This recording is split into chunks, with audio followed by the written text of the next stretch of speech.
네, 안녕하세요. 욕실 리모델링 연구소의 전 소장입니다. 제가 이번에 덧방 현장을 하나 진행을 했는데요. 지금까지는 주로 각각의 공정에 대해서 저희가 어떻게 하는지 설명을 드리는 방식으로 갔다면, 이번에는 이 덧방 현장을 시작부터 끝까지 다 보여드리면서 어떻게 진행하는지, 얘네들이 어떻게 일하고 있는지를 한번 보여드리려고 동영상을 찍게 됐습니다.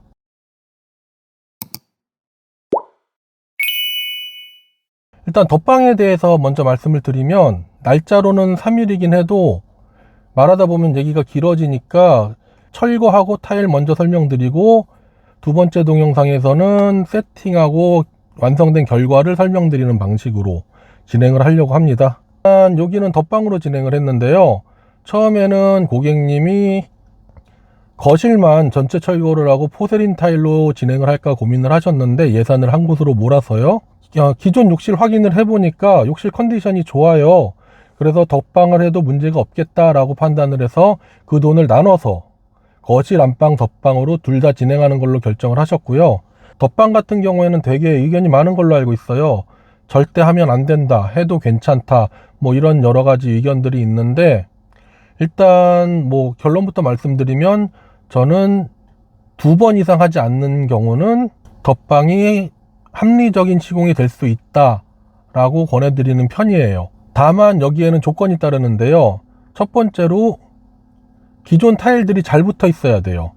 덧방 타일의 탈락이나 품질은 기존 타일이 잘 붙어 있어야지 유지가 되거든요. 그래서 꼭 현장을 확인을 해서 기존 타일이 잘 붙어 있는지 확인을 해야 되고요. 두 번째는 덧방을 했을 경우에, 물론 시공을 하면서 생기는 시공하자는 시공업체가 보증을 해야 되겠지만, 방수층이 깨져서 생기는 누수 같은 경우에는 시공할 때 방수층을 건들지 않기 때문에 업체에서 귀책이 됩니다. 그래서 저 같은 경우에는 만약에 불안하시면 누수 탐지업자를 부르셔가지고 현재 누수가 있는지 없는지 확인을 한 다음에, 어차피 누수 탐지를 고민하실 정도면 대부분 한 20년, 30년 정도 된 아파트이기 때문에 그때쯤 되면은 배관이 노후가 되기 시작할 수 있거든요. 그래서 보험 든다 생각하시고 누수 탐지를 하고 들어가는 걸 추천드리기는 해요. 어쨌든 이번 욕실 리모델링 덧방 시공 설명을 시작을 해 볼게요. 일단 시공 전 욕실입니다. 거실하고 안방 욕실인데, 일단 보급형 아파트의 전형이라고 보시면 돼요. 상당히 작은 사이즈의 안방 욕실이 있고, 또 카운터 세면대랑 양변기가 다닥다닥 붙어 있어요. 요거는 그냥 급하게 용변 보거나 샤워만 잠깐 할 수 있을 정도의 사이즈의 전형적인 부부 욕실이고요. 그 다음에 거실 욕실입니다. 카운터 세면대가 있고, 그리고 양변기랑 욕조가 있는데요. 여기 같은 경우에 거실의 특이사항은 욕실 좌우 폭이 좀 좁아요. 일반적인 욕실 사이즈가 1500에서 1600을 기준으로 해서 플러스 마이너스 10cm 정도인데 한 20cm 좁더라고요. 약간 작은 걸 제외하고 전형적인 30평형대 아파트 욕실인데, 여기서 제가 체크한 부분을 먼저 말씀을 드리면, 일단은 하수 배관이에요. 거실 안방 보시면 둘 다 하수 배관이 벽에 붙어 있어요. 물 내려가는 유가가 벽에 찰싹 붙어 있는데, 이 부분을 왜 보냐 하면은, 보통 카운터 세면대를 제거하게 되면은 카운터 세면대에 화장품이라든지 목욕용품을 올려놓을 수 있는 수납 공간이 사라지게 되거든요. 그래서 대부분 젠다일을 시공을 하시는데, 이렇게 벽에 붙어 있으면 젠다일을 놓게 되면은 유가가 가리잖아요.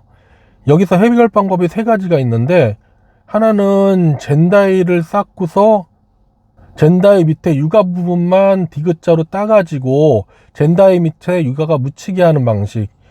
요거는 뭐 장점이라면 배관이나 그런 시공을 할 필요가 없기 때문에, 시공하는 입장에서는 따로 뭐 배관 같은 걸 옮기거나 할 필요가 없어서 집에 데미지가 덜 간다는 점이 있겠는데, 단점 같은 경우에는 보기가 안 좋아요. 그리고 두 번째는 바닥을 조금 파가지고 배관을 엘보 2개를 해서 바깥으로 한 5cm, 10cm 빼가지고 이동을 시키는 게 있는데, 이렇게 됐을 경우에는 바닥에 사모래층이 충분히 두꺼우면 방수층을 안 건드리기 때문에 문제의 소지가 별로 없긴 한데, 사모래층에서 방수층까지가 깊이가 얕은 경우에는 방수층을 건드려 가지고 안 좋을 수 있어서 방수에 대해서 좀 신경을 쓰셔야 되고요. 마지막은 아파트 같은 경우에는 요 육아 밑에 물받이가 있어요. 물받이도 사이즈가 되게 많아가지고 물받이 사이즈가 충분히 크면 편심 육아를 사용해서 육아를 바깥쪽으로 빼가지고 젠다이도 쌓고 배관도 안 걸리고 외관도 예쁘게 마감을 할 수가 있습니다. 확인해 본 결과 물받이 사이즈가 충분해서 편심을 사용해서 시공하는 걸로 결정을 했고요. 두 번째 체크 포인트는 욕조입니다.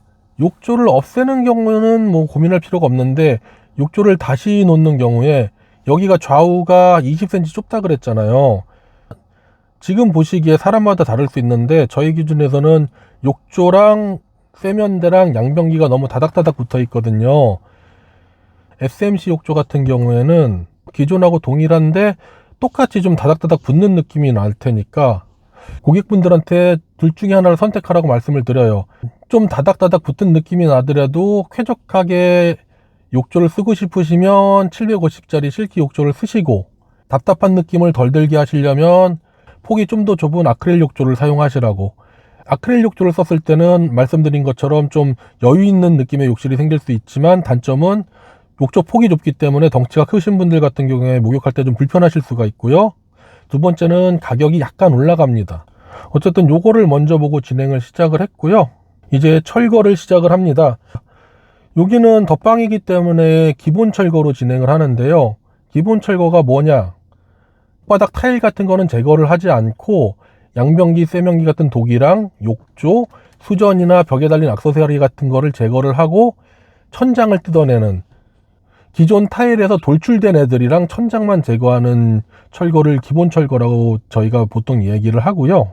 그 다음에 수전을 제거를 하게 되면은 수도배관 연결 부위가 드러나는데 이 앵글 밸브 자리라고도 하는데 여기를 임시막에 메꾸라라고 하는 걸로 막아줘요.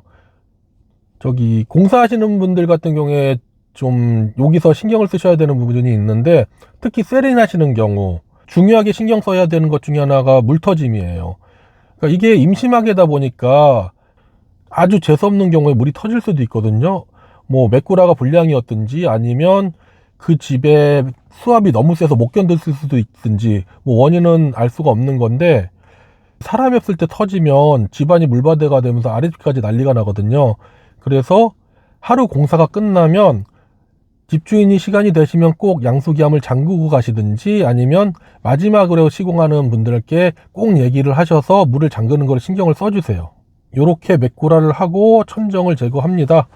여기 같은 경우에는 옛날 집이어서 SMC가 아니라 리빙보드로 되어 있어 가지고 천장에 이렇게 다루기가 나무 프레임이 쳐져 있는데요. 천정을 올리려면 요거를 제거해야죠.